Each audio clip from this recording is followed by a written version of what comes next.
Hi అండి, welcome back to RN for YouTube channel.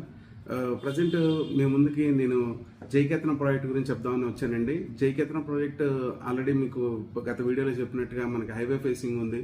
Highway facing ఉండటం, మనకి NH 161 కానుకొని ఉండటం, ఎదురుగుండా కాలేజెస్ ఊళ్ళ మధ్యలో ఉండటం వల్ల మీకు 100% ఇందులో రేపు మీరు పెట్టిన ఇన్వెస్ట్మెంట్కి రెట్టింపు అవడానికి ఎక్కువ స్కోప్ ఉన్న లొకాలిటీ అవుతుందండి ఇది. అట్ ది సేమ్ టైం ఏంటంటేనండి, ప్రాజెక్ట్ డెవలప్మెంట్స్ కూడా చాలా బాగా చేశారు. ఇంకా జరుగుతున్నాయి కూడా డెవలప్మెంట్స్. వాటర్ ట్యాంకర్ కానివ్వండి, ఇలాంటివన్నీ అయిపోయినాయి డెవలప్మెంట్స్. ప్రాజెక్ట్లో ఇంకా లిమిటెడ్ ప్లాట్స్ ఉన్నాయండి అవైలబిలిటీ. కొంచెం అంటే బడ్జెట్ ఫ్రెండ్లీగా ఉంటాయి ఫ్రెండ్స్ ప్లాట్స్. అంటే మనకి తక్కువ సైజెస్ ఉంటాయి, 165, 147 ఇట్లా ఉన్నాయి ఫ్రెండ్ ఫ్లాట్స్. మీకు ఏదైనా ఇంట్రెస్ట్ ఉండి ఒకసారి మీరు చూడాలని అనుకుంటే మాత్రం కింద ఉన్న నా నెంబర్కి కాల్ చేయండి. 100% మన సైట్కి వెళ్దాము. లిమిటెడ్ ప్లాట్స్ ఉండటం వల్ల ఏంటంటే మీకు కొంచెం తొందరగా తీసుకుంటేనే మీకు అవైలబిలిటీ ఉంటాయి. తక్కువ ప్లాట్స్ ఉండటం వల్ల మీరు కాల్ చేయండి.